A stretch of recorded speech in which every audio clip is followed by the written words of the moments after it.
Fala pessoal, tudo bem? Aqui é o professor Marcelo, de volta ao nosso curso de processo penal.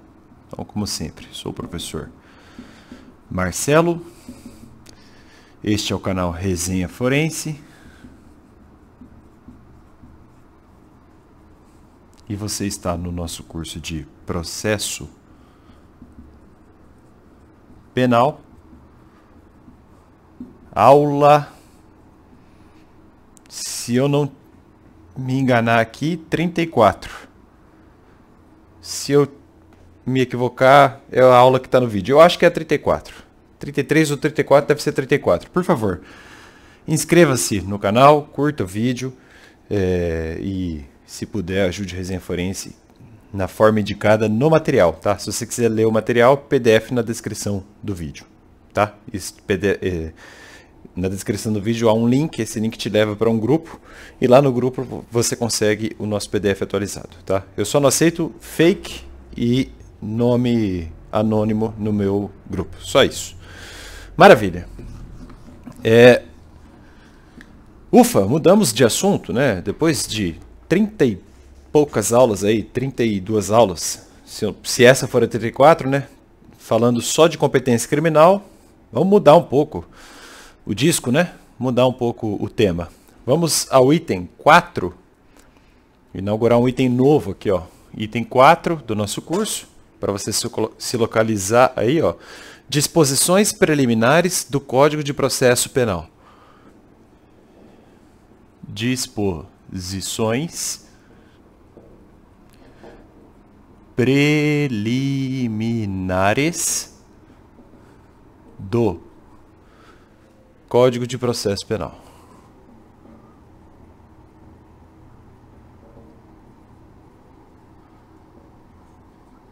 Disposições preliminares do Código de Processo Penal. É o item 4 do nosso curso, tá? Subitem 4.1. Tema de hoje: Lei Processual Penal no espaço. Lei Processual Penal. Lei Processual Penal no espaço. Lei Processual Penal no espaço. Então, esse tema aqui vem no artigo 1º do CPP. E como eu sempre faço a lição de casa aqui com vocês, que é ler a lei, eu quero... Hoje, que assim, o artigo 1º traz alguns incisos ali que não foram recepcionados pela Constituição de 1988, isso já é pacífico, tá? Por exemplo, quando ele fala ali de crimes da lei de imprensa, a lei de imprensa, por uma DPF, o Supremo já disse que foi revogada pela Constituição de 1988, quer dizer, não foi recepcionada, né? Eficácia revogatória. Então, a gente vai trabalhar o artigo 1º do CPP já com essa atualização. Mas antes eu quero tecer algumas considerações aqui. O artigo 1º do CPP... Deixa eu trocar de cor. Então vamos lá, ó. Artigo 1º do CPP. Esse dispositivo aqui, no seu caput,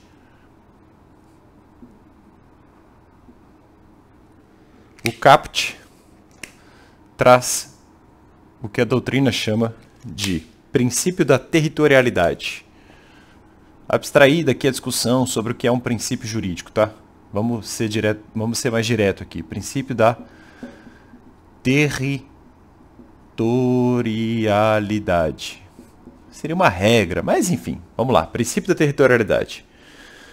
Bom, é o que a gente pode notar lendo o trecho que diz: o processo penal reger-se-á em todo o território brasileiro por este código. Então, aqui no caput, né, prova de que é o princípio da territorialidade, ali consta o processo penal, o processo penal reger-se-á,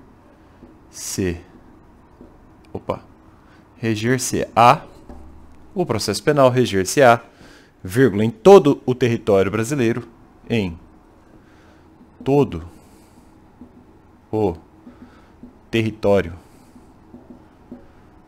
vou colocar BR aqui, todo o território BR, todo o território brasileiro, o processo penal reger-se-á em todo o território brasileiro, vírgula, por este código, 3 pontinhos, por este código, 3 pontinhos, tá? Então, o caput do artigo 1º do CPP traz essa ideia inerente ao princípio da territorialidade. O processo penal reger-se-á em todo o território brasileiro por este código. É dizer, há no território brasileiro eficácia normativa do Código de Processo Penal. Tão simples quanto parece. Se vocês abrirem o livro do professor Norberto Avena, vocês verão ainda princípio lex fori. Né? Lex fori, lei do foro, né? Também lerão lá princípio locus regit actum. Locus regit actum. Faz tempo que eu não estudo latim, mas é mais ou menos assim. O lugar rege ou é regido, a lei do lugar rege o ato. Seria mais ou menos isso. Tá? Bom, isso é a regra, eu prefiro até chamar de regra da territorialidade, porque já isso nos induz a pensar, opa, tem exceção. Sim, temos exceções no plural.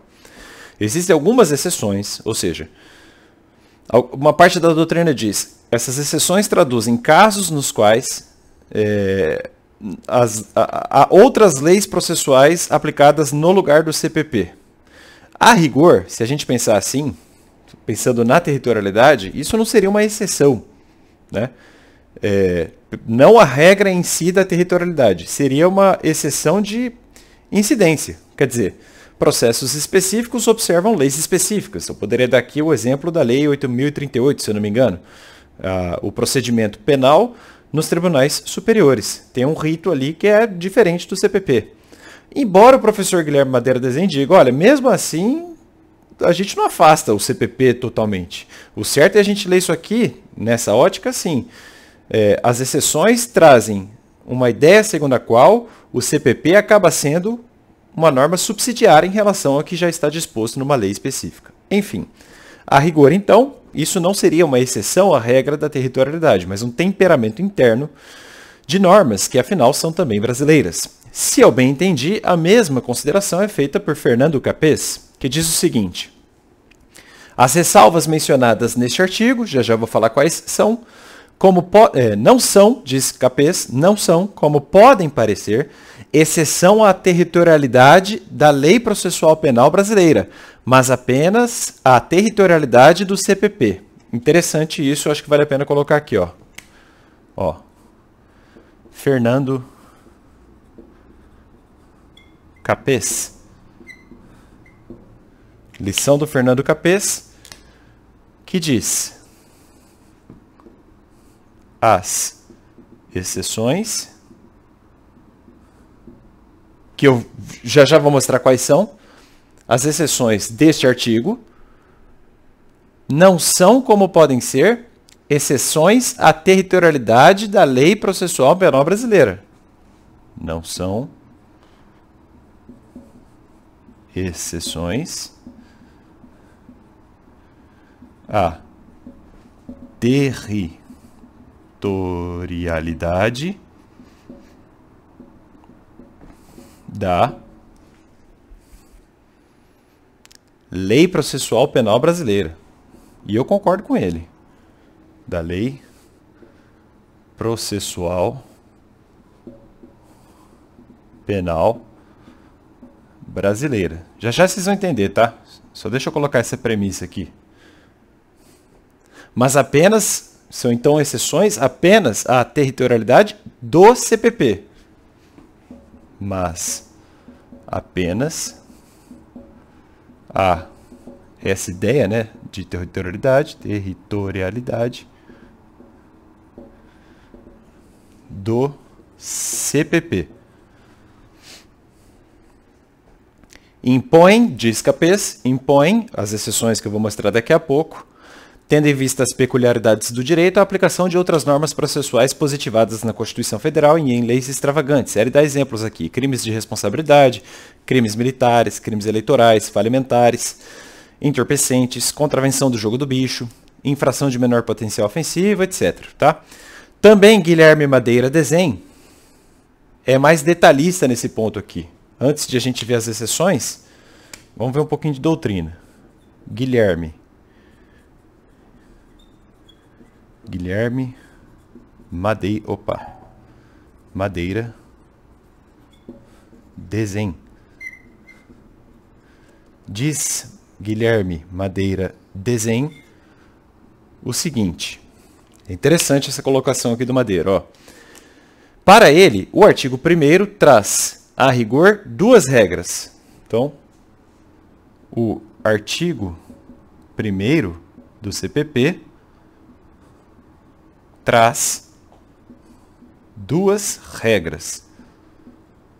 Essas regras vão ficar ainda mais claras quando a gente estudar efetivamente as exceções ao CAPT, tá? Mas enfim, o artigo 1º do CPP traz duas regras. Primeira, diz Guilherme Madeira. Primeira, o CPP é aplicado em todo o território nacional. O CPP é aplicado em todo o território BR. O CPP é aplicado em todo o território nacional, enquanto lei federal que rege o processo penal brasileiro. Vou colocar assim, ó, enquanto lei que rege o processo penal BR, processo penal brasileiro. Aliás, o CPP é a fonte primária de toda a processualística penal brasileira, até por uma imposição hoje da Constituição da República. Artigo 20 ou 22 da Constituição da República. Só a União pode legislar sobre direito processual. Isso vale para o processo civil, enfim. Estados não podem criar regras de processo penal. Tá? E segunda regra implícita dentro do artigo 1º do CPP. O CPP é aplicável somente... O CPP é aplicável, vírgula, somente... O CPP é aplicável somente... É aplicável, vírgula, somente, vírgula, no território brasileiro. No Brasil. No território brasileiro. No Brasil. Inexiste eficácia extraterritorial da lei processual penal. Inexiste eficácia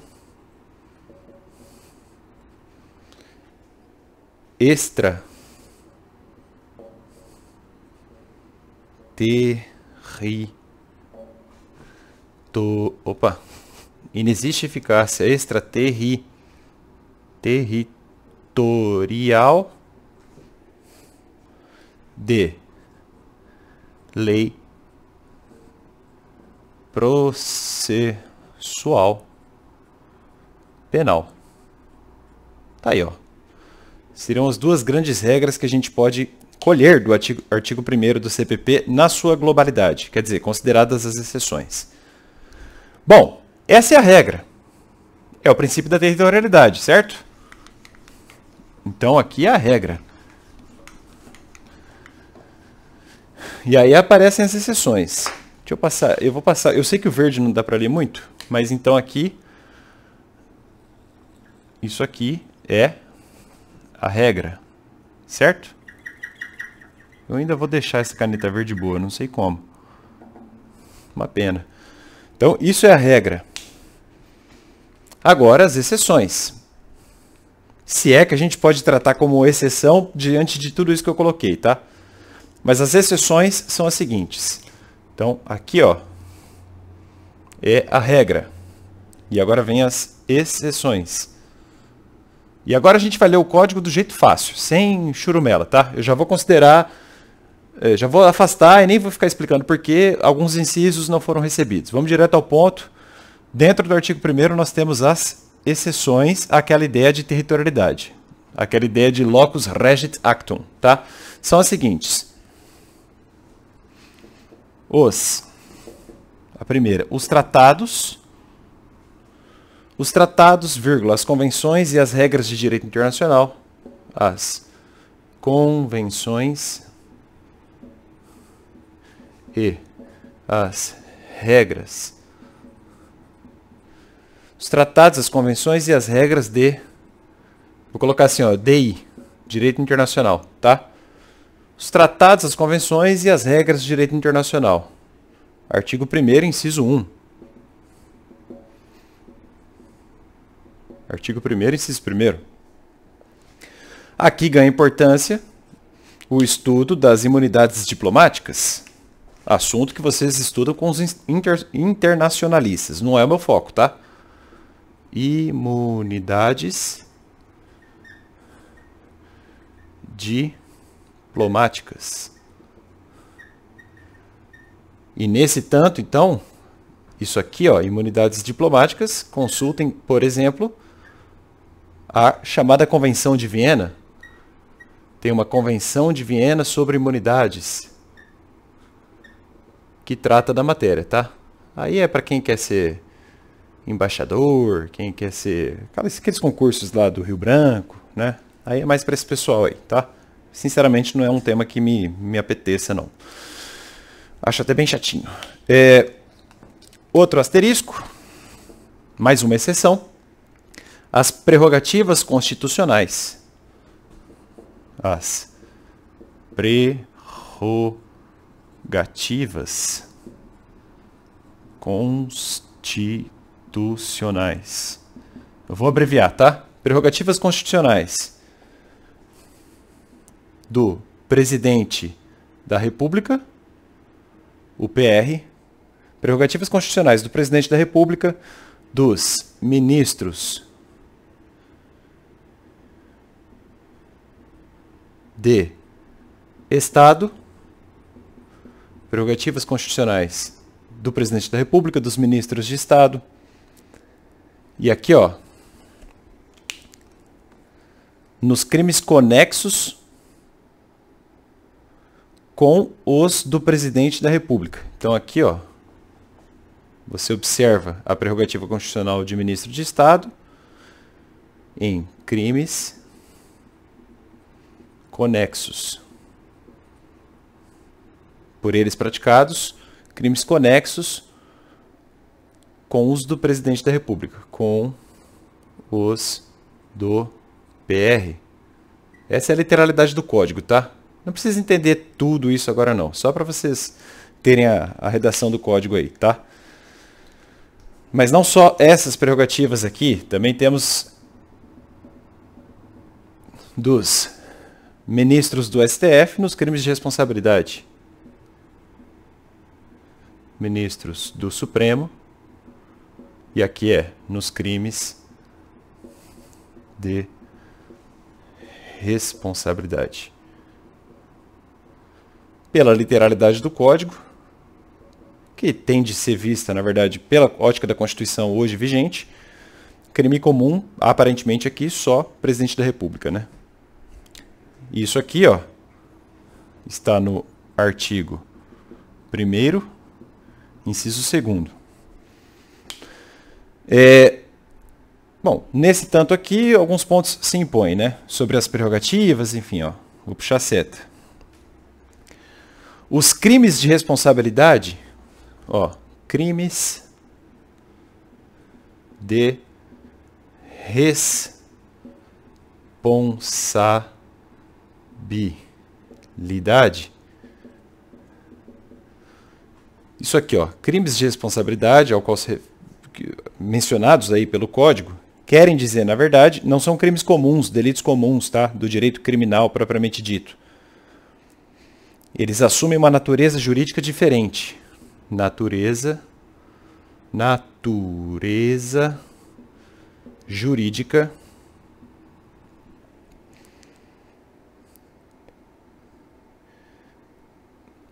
político-administrativa. É uma infração político-administrativa. administrativa, como diz Norberto Avena. Eu chamei ali de infrações jurídico-política administrativa, né? Ou infração, melhor dizendo, é uma seção pertencente a um grupo jurídico-político administrativo. Enfim, uma natureza jurídica política administrativa. Não é o delito, diferente de crime em sentido estrito. Não é igual ao crime em sentido estrito, tá? Presta atenção nisso.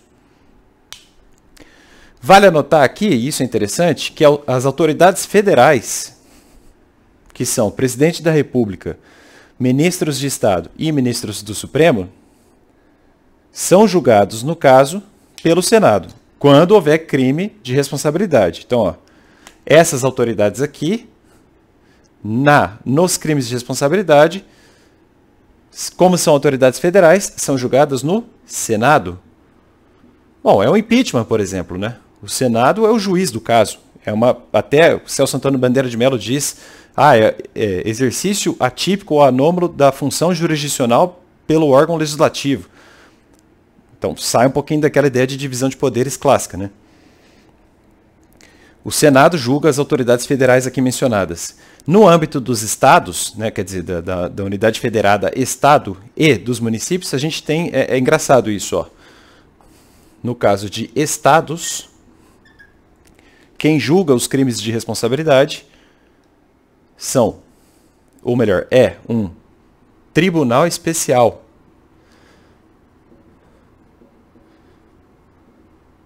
Isso nos estados, tá?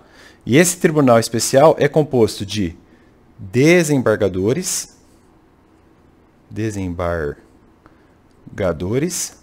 do tribunal local, né? Mais deputados estaduais. Então, forma-se um tribunal especial composto por desembargadores e deputados estaduais. Isso aqui é muito mais um estudo de constitucional, né? Só estou mostrando assim, bem o basicão para vocês. E no âmbito municipal, a competência para julgar essas infrações político-administrativas é da Câmara de Vereadores. É a Câmara Municipal, né? Câmara Municipal, ou Câmara de Vereadores, Municipal. Ou seja, por vereadores, né? São os parlamentares vereadores. São os parlamentares municipais. Enfim, certo? Bom, sobre inciso 2 é isso aí. Vamos adiante que tem mais exceções aqui. Precisa apagar a luz. Então, ainda dentro das exceções, deixa eu apagar aqui. Sem tirar a regra do foco, porque a gente está pensando em regra e em exceção.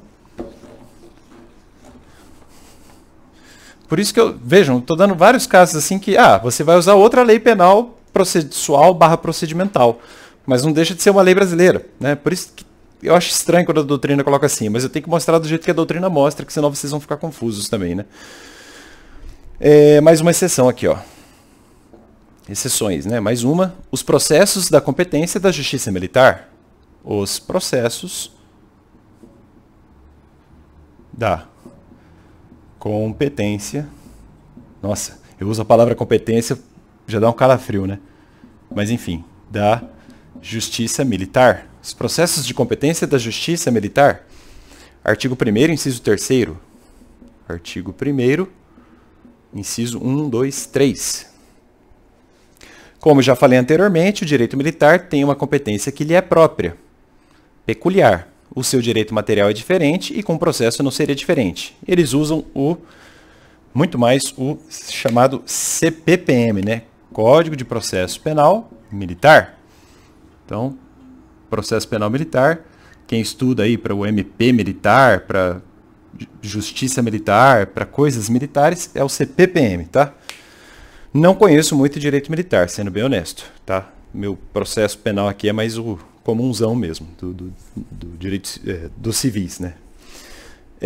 Mas tenho profundo respeito pelas carreiras militares. Uma área boa, viu, para quem quiser concurso aí. Bem atípica, né? É um direito difícil de estudar porque não é tão acessível, mas não é acessível, eu falo assim, você não vai encontrar tanta doutrina de direito militar, mas tem, né? O Renato Brasileiro, por exemplo, escreve sobre o processo penal comum, mas ele é promotor de justiça militar. E é impressionante como ele sabe umas coisas assim que pouca gente fala. Muito bem, outra exceção, essa aqui sim seria uma exceção de territorialidade, o Tribunal Penal Internacional. Tribunal Penal Internacional. Vocês vão encontrar a sigla aí por aí, TPI. TPI, eu acho que eu estava me informando, fez a primeira sentença, né?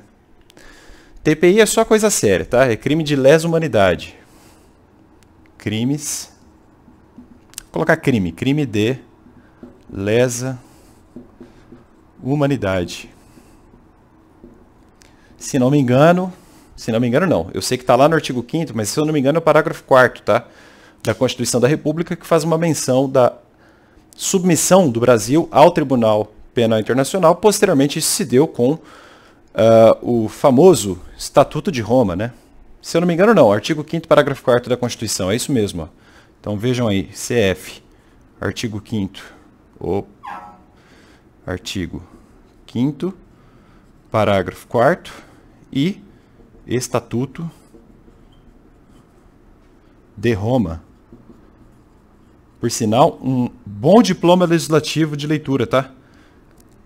O Estatuto de Roma explica umas coisas interessantes, alguns princípios, por exemplo, de direito penal, vale a pena dar uma olhada lá. Mais um aqui, ó, crimes eleitorais. Seria uma exceção também. Crimes eleitorais. Eu até preciso voltar a gravar o nosso curso de Direito Eleitoral, né? Bom, eles seguem o sistema normativo estruturado pelo Código Eleitoral. Em regra, né? Código Eleitoral. O que mais? GCRIM. Deixa eu apagar a lousa. Mais uma exceção aqui, ó. Senão eu vou escrever muito lá embaixo e minhas costas doem. Mais uma exceção. GCRIM, Juizado Especial. GCRIM. Vai ter um curso, no curso aqui, só estudo de GCRIM uma hora, mas vai demorar. Mesmo assim, GCRIM. O GCRIM tem um procedimento diferente a ser estudado posteriormente. Mas já vale citar aqui a lei, famosíssima lei 9.099 de 1995. Lei do Juizado Especial. Civil e criminal, né? JEC e GCRIM. E o GCRIM tem competência, em regra, para a chamada IMPO, infração de menor potencial ofensivo. Se não me engano, delitos cuja pena máxima seja de no máximo 2 anos. Cuja pena máxima abstratamente combinada ao delito seja 2 anos, o máximo. Não pode passar 2. Mas enfim, confiram a lei do Juizado Especial Criminal para ver se eu não estou falando bobagem. Artigo 61, por ali, tá? Outra exceção. Essa eu já falei hoje, né? Competência. A competência originária. Competência originária dos tribunais. Nesses casos, a gente usa a Lei Federal 8.038. Lei 8.038. Importante, hein? É uma lei que vale a pena ser lida. De 1990. Lei 8.038 de 1990. É uma exceção também. Outra grande exceção, os chamados crimes falimentares. Eu não gosto da expressão crimes falimentares. Não é que eu não goste, é que assim, isso te leva a pensar que são crimes cometidos durante a falência, mas não é só isso. Pode ser um crime recuperacional, durante a recuperação judicial, por exemplo. Mas o pessoal usa a expressão crimes falimentares querendo se referir à Lei 11.101 de 2005. Lei 11.101 de 2005. Lei de Recuperação Judicial e Falência, a atual lei. Aliás, esta lei aqui foi inteiramente estudada e comentada aqui no Resenha Forense. Assistam a esta série de vídeos. Assistir, verbo assistir no sentido de ver. Assista a esta série de vídeos. Assistam aos vídeos. Tá? Vale a pena. Eu comentei toda a lei e é um caso interessante e raro de condição objetiva de punibilidade. Então, aqui nós temos, então, essa lei traz, a Lei 11.101, né, traz casos de condição objetiva de punibilidade. Condição objetiva de punibilidade. É um caso raro disso, tá? Outro caso de condição objetiva de punibilidade, só a título de curiosidade, lei penal no espaço, né? O agente, em alguns casos, né, na eficácia condicionada, as condições em geral são condições objetivas de punibilidade de eficácia condicionada da extraterritorialidade da lei penal brasileira. E, enfim, outros casos relevantes aqui, Estatuto do Idoso. Vou botar aqui um etc. geral, tá?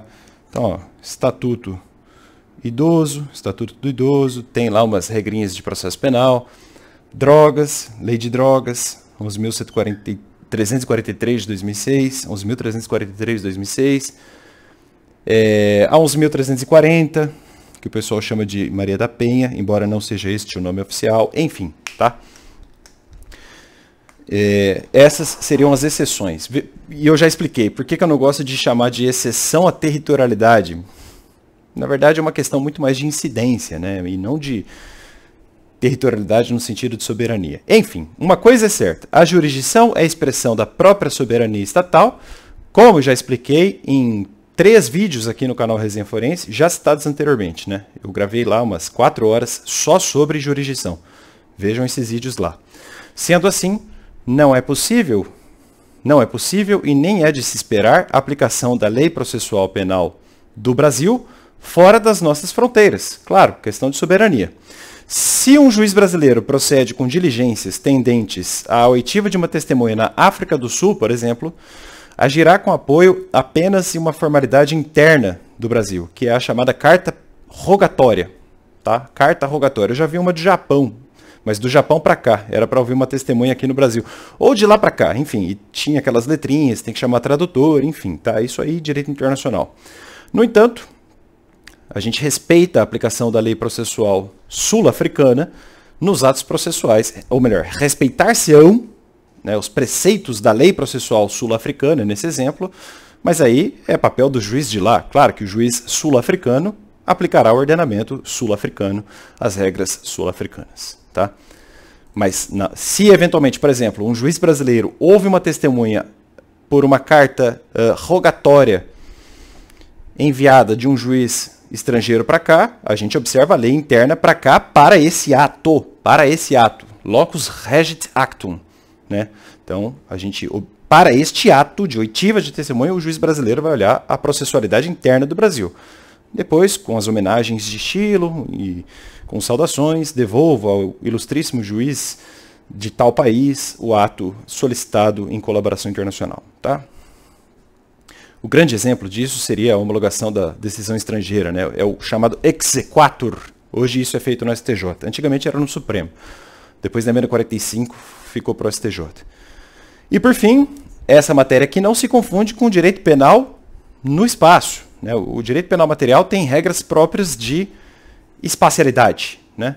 Lei penal no espaço, que aliás já foi um tema de um grande vídeo, de um grande texto aqui do canal Resenha Forense, eu linkei no nosso material, tá? Lei penal no espaço, tá? Se vocês procurarem também no YouTube, Lei penal no espaço, Resenha Forense, vocês vão encontrar esse PDF e esse vídeo também, tá? Minha preocupação hoje aqui foi lei processual penal no espaço, certo? Vou quebrar esse vídeo. Na próxima aula, ainda dentro do item 4 do nosso material, a gente vai para o item 4.2. Mas aí para falar de lei processual penal no tempo, tá? Um forte abraço, fiquem com Deus e até mais. Tchau, tchau.